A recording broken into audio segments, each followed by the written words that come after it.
Well, good afternoon to all of our viewers. We're here with Coherence Horsemanship Institute and a friend of mine, AnaMaria Espinosa.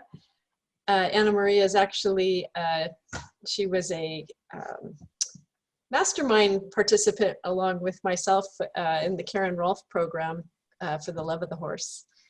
And here at Coherence, we're really striving to inspire people to question the status quo and to embrace really a new era of understanding in the horse world for learning and communication and health and well-being. And I invited Anna here today because she has an amazing story that I would love to share and actually have her share with us. And I have a million questions for you, AnaMaria. But I would love to share, I read your bio and I feel like I am in the presence of royalty. And I want to read this. I was so impressed by all of your achievements and accolades. It was really amazing. So AnaMaria is originally from the beautiful country of Ecuador, where she began her equestrian education at a very young age. She's trained with some of the most well-known mentors from across the globe, competing and winning championships as a young person. To her credit, she holds a second place title in the national 3-day event. She was the only woman on the field of military riders. She is a 5-time junior jumper national champion for Ecuador, represented Ecuador in the South American Games in Chile in 2014. And if that's not enough, United States Dressage Federation bronze and silver medalist. And there were lots of other accolades I could have read for everyone, but those were, I think, for me, the top ones. And my hat's off to you. You've done an amazing job. And thank you, Bo. Thank you very much. And I really appreciated you inviting me to do this interview. It's a pleasure and it's a wonderful opportunity. Thank you. Yes, and thank you. So I'm excited to share. AnaMaria's written an article about, goodness,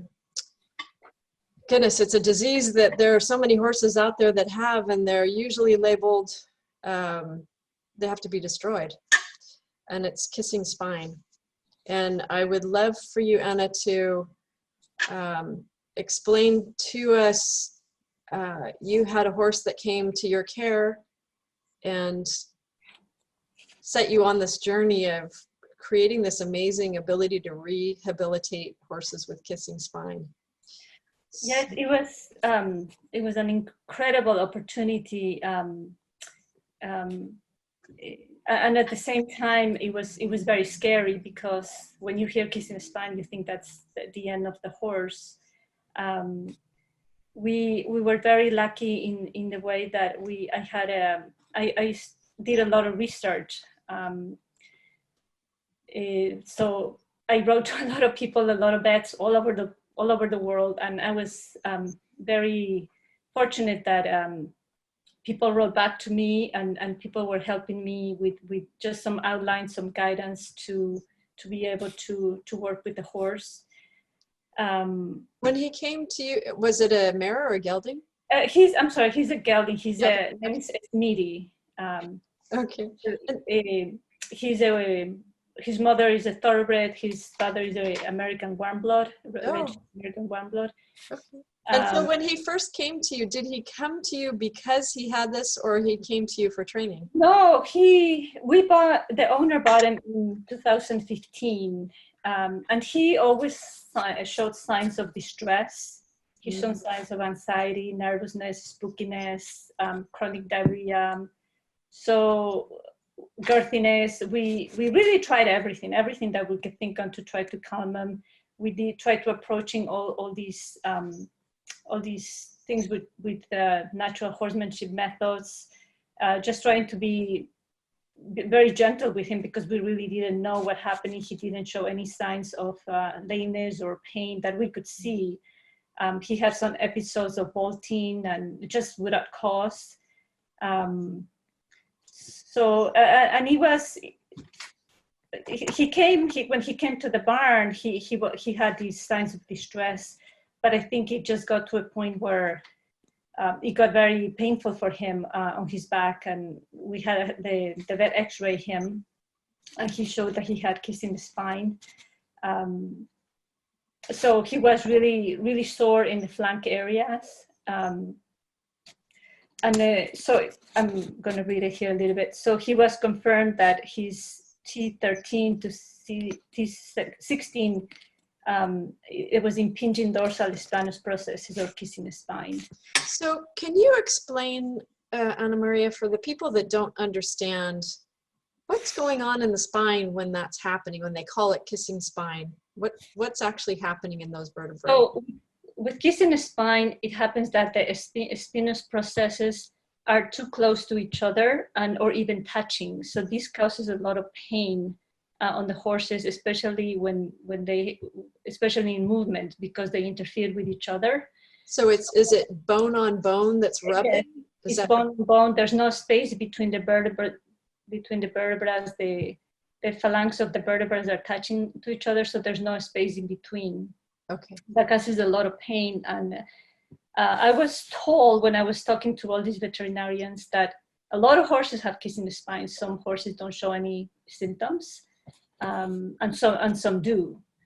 But right now, I learned that when I was looking for help, that there was a lot of treatments for these, like shockwave therapy or injecting the area. But what I did not find was any program that will help me rehabilitate the horse. But we did find little by little something that we could put together to help with the exercises that will help to open the spinal processes, to stretch them and to help them expand. And so can you explain just very briefly, so you noticed that he has lots of behavioral issues, uncomfortable with his tack, soreness in his body. And then of course the vet comes and does an x-ray of the spine and says that he has this kissing spine disease. And then, so through all your research, you basically, from your knowledge and research and experience, you put together a program for him that began helping him with the lengthening of that space in between the vertebrae. Is that correct? That's correct. The main thing that we had to take care of, the owner, the veterinarian, and myself, was his pain, because we had to make sure that the ease his pain is the pain and inflammation on the area. So we did a little bit anti-inflammatories, but mainly we did a lot of exercise. So the horse could not rest. The horse had to be in movement. So we were able to put him out as much as possible, turn him out as much as possible. But the work really consisted on taking, like I said before, taking the pain away. We did a lot of work to stretch him. We came up with a program where he had to do circles, low stretching, about 10-meter circles, all on the ground, because we were not able to ride the horse. So we did 10-meter circles to 8-meter circles to maybe a volte, where the horse had to bend around on the circle, so that will help him stretch, create flexibility, a little bit more mobility through his body.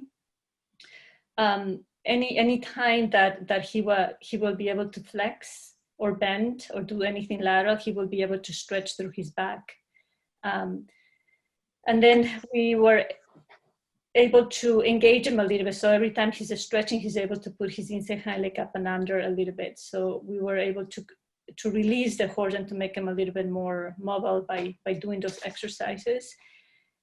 We try a lot of lateral work on the ground, a little shouldering, a little hunching, just anything to help expand and also to gain his confidence and his trust again, because if the horse's body was feeling better, then he was trusting us a little bit more, that we were not going to hurt him or to, we were trying to release his pain. So as you're doing these exercises on a 10-meter circle and the horse is stretching his spine, and I'm imagining that his head is down and that he's moving along, how is it that you record AnaMaria, the progress, or how do you determine that progress is actually being made? Is it only because there's more trust in the horse and he seems more relaxed, or were there other ways that you used to be able to track that? Well, it was, of course, the trust in him and making his body feel better. But it was also, you could see that the horse, the more he stretched to his back and the more flexibility he had, and the more he expanded through the sore area, you could see that his gaits were improving. You know, his walk was improving. When his walk was improving, we were able to trot him a little bit, of course, on bigger circles. But you could definitely see just the change. The alignment on his body was better. The flexibility, the self-carriage, the balance, everything was improving. And really everything improved almost by itself, because he had to learn to use his body better this time. And so we allow him the time to be able to just use his body and manage his body better. When he was able to do that, that took maybe 6 weeks or more of that very slow, easy work. We introduced the launch line. We did launch line with him. We used the Pessoa. We came across core conditioning for horses. That was an excellent guideline to do the work with him. We also did cavalry work. We did introduce a equiband system with him, where you put the bands underneath the belly and behind on the hind legs. And all of that just created a better activation of the muscles for him, because it was really important for us to strengthen his abdominal muscles to stabilize his back. So that was our main concern, to doing all of the exercise, the long and low, the stretching of the back, is just to create and strengthen the back. But it was very interesting as with your question, because it was very hard for him at the beginning to cross his legs, to do a little bit of shoulder in, or to do a little bit of turn on the forehand, from all still from the ground, because of the tightness. So it was very interesting introducing the exercises on him. He was able to get flexibility and range of motion too. And so then you could see the progress on the horse little by little as the body was changing. Then we knew that we were ready for the next step. So it was a lot of feeling too, because some of the guidelines that we had for some veterinarians, we were supposed to canter the horse, but he could not canter. He was just so out of balance and so painful, probably, that we said, well, we're not going to canter him until he can trot well, and again he can carry himself better at the trot. When he could do a little bit of lateral work at the trot, where you can ask the horse to move away from you.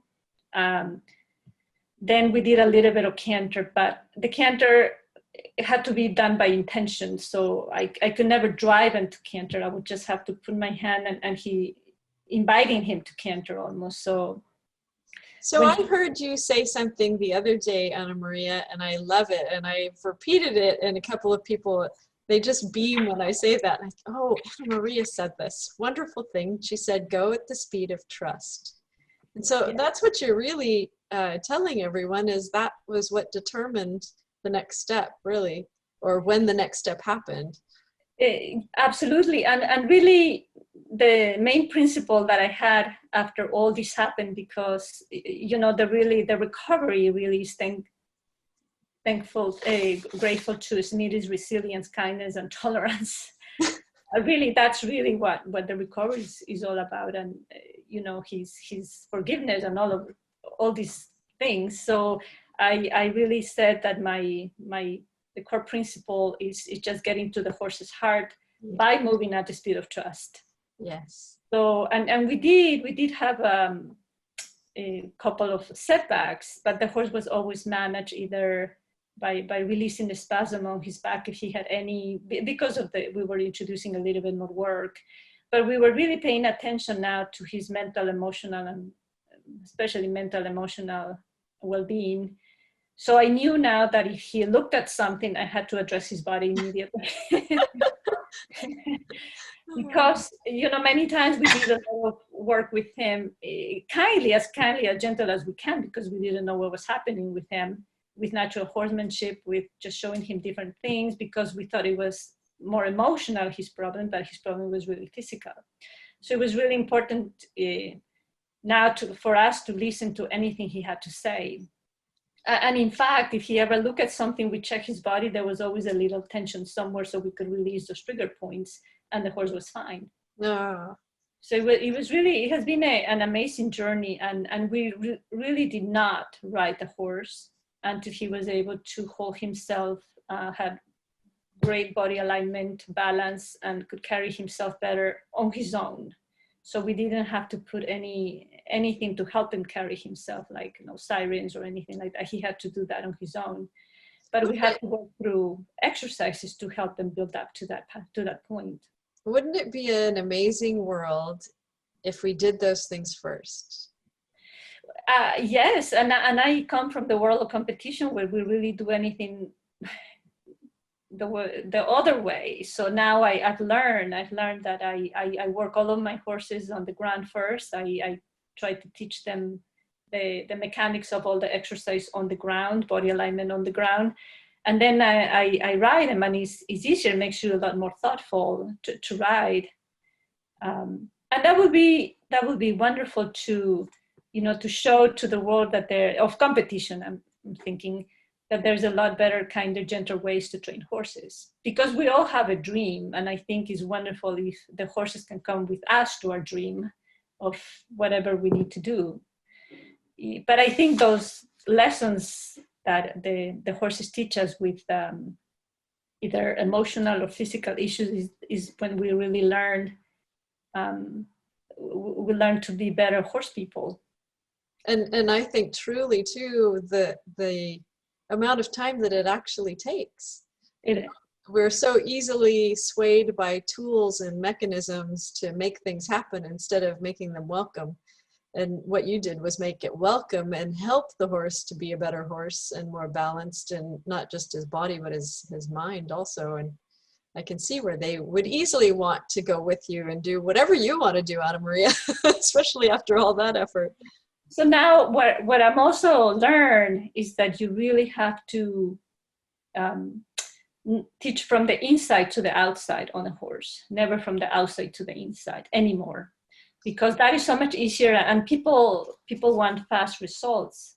And that's a little bit of that's a difficulty, because, and I'm so grateful for Smitty's owner, because she also learned and researched and she did everything possible to understand what we needed to do for the horse. And she was 100% supportive in all this journey. And so there's no time.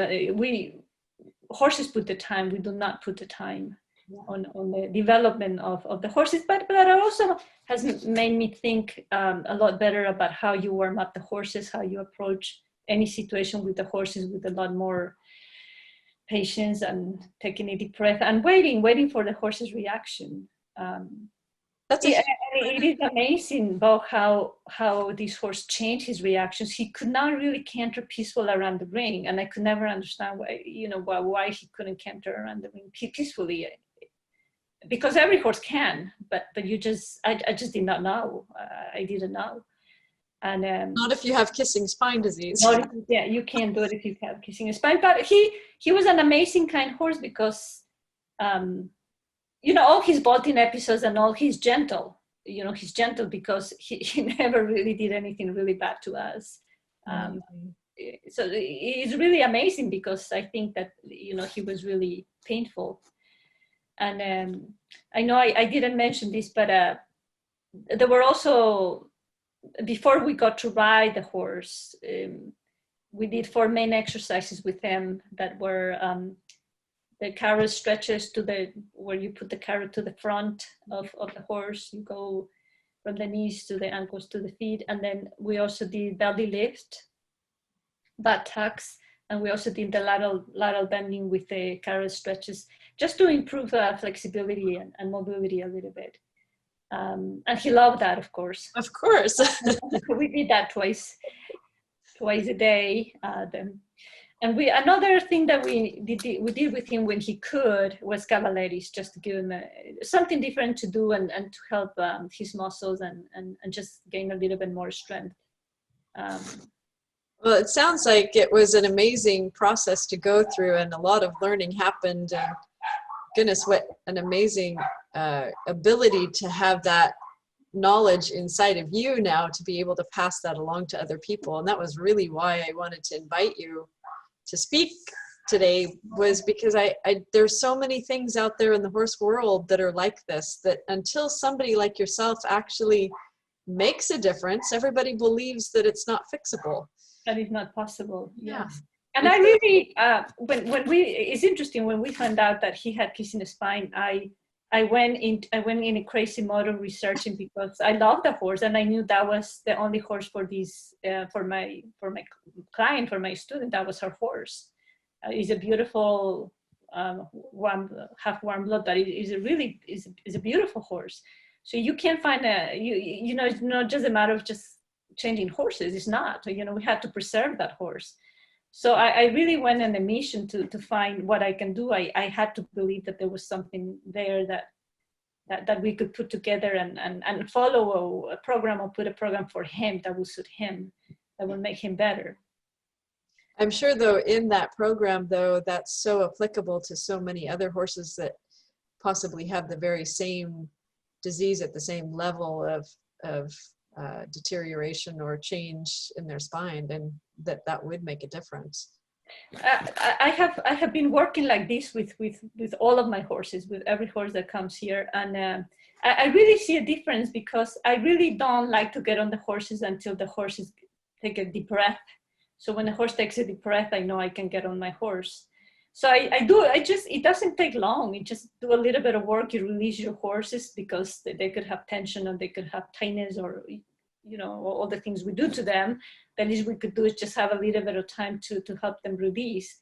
Yeah. So I never get on until if they take a big deep breath, I know I can get on. But they say they're letting the butterflies out. Exactly. And just like I know the body's working better, and I know they're accepting my presence with them. The same thing when I ride them, I walk with them, I stretch them, and I don't start trotting until they take a deep breath. Yeah. That really does make a difference. It makes a difference for them, because you're really trying then to get in sync into their system and to their body, and help a little bit. And then, you know, things sometimes are challenging, but at least, you know, you're trying to come from a different place too, to work through challenges, or exercises, or things that might be a little bit.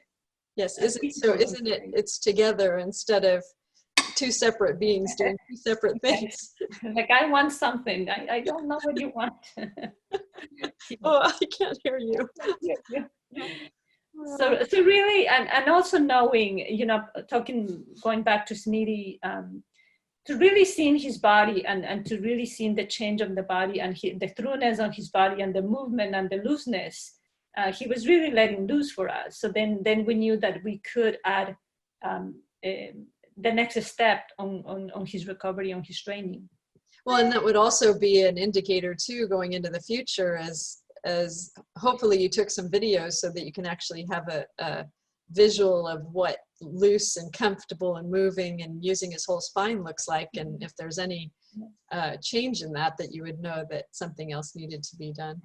And so there was an interesting time where I was riding Smitty, and there was a mini tornado outside. So things were banging, trees were falling, nothing bad happened at the barn. It was just like a lot of excitement.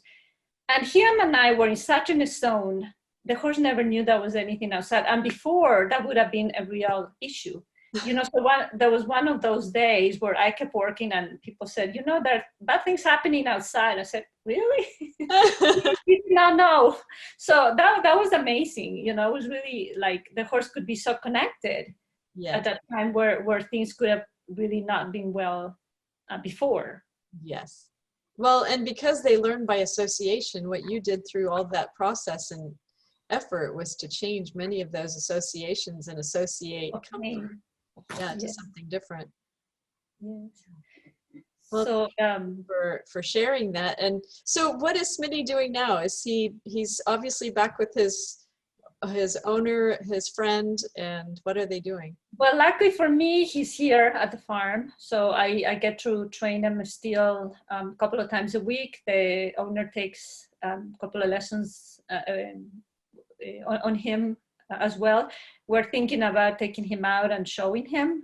I am not sure when that's going to be, but we need to get out of property first. But he's really very confident. We still now working a little bit, advancing a little bit more transitions with him to ask him to work a little more, which he's really fine with that. Character transitions with a little bit more emphasis on developing a little bit more courage on the back end. And he's really very happy about it. But we still make sure that he warms up the way he knows it feels good for his body and his mind too. Good. So right now yes, I am very blessed, very happy, and to have this great horse with me still. That's amazing. Yes. Oh, well, and AnaMaria, where are you located again? I know you told me, but I don't remember. I am in Farmingdale, New Jersey. New Jersey, okay. Yes. So what I would love to do, we're going to put your information into this interview so people can see that. It'll be on the screen. But if you can tell them your website. Yes, it's olympiafarminc.com. Okay, great. Yeah. That would be good. Thank you. We'll add that on there. And do you have any of this that is actually online for people to access? Is the article anywhere that someone could read that other than what you sent me? Well, not yet, but I will. I am on the process of just getting it out there so people can have it and have a little information or questions or anything that people may have. Well, if you would like to think about it, I would love to put that on my site as part of your interview, just connected to your interview, that people could read that, and then they have your contact information. They can contact you directly. Oh, that would be wonderful. Thank you, Bob. This is about the horse, right? About the horse, yes. As much as we can get information out there for people to understand that there is a different way and a better way to do things, and goodness, that they can help those horses, I think it's really important. And there's always things that we don't know, and other people have experiences, and it's so good to have what you're doing, because horses are always a mystery, and people do amazing things. So it's so good to connect to people who have had experiences and have done work, and it's really, thank you. It's a wonderful opportunity that you're creating for all of us. Well, it wouldn't be there without all of you. So it's the thank you goes back to you just the same. So yeah. So you have a wonderful evening. Thank you for taking time out of your busy day at the end of the day, obviously in the evening there. And I hope to talk to you very soon. Oh, thank you. And thank you for the opportunity. I really appreciate it. It was an honor to be here. Well, thank you.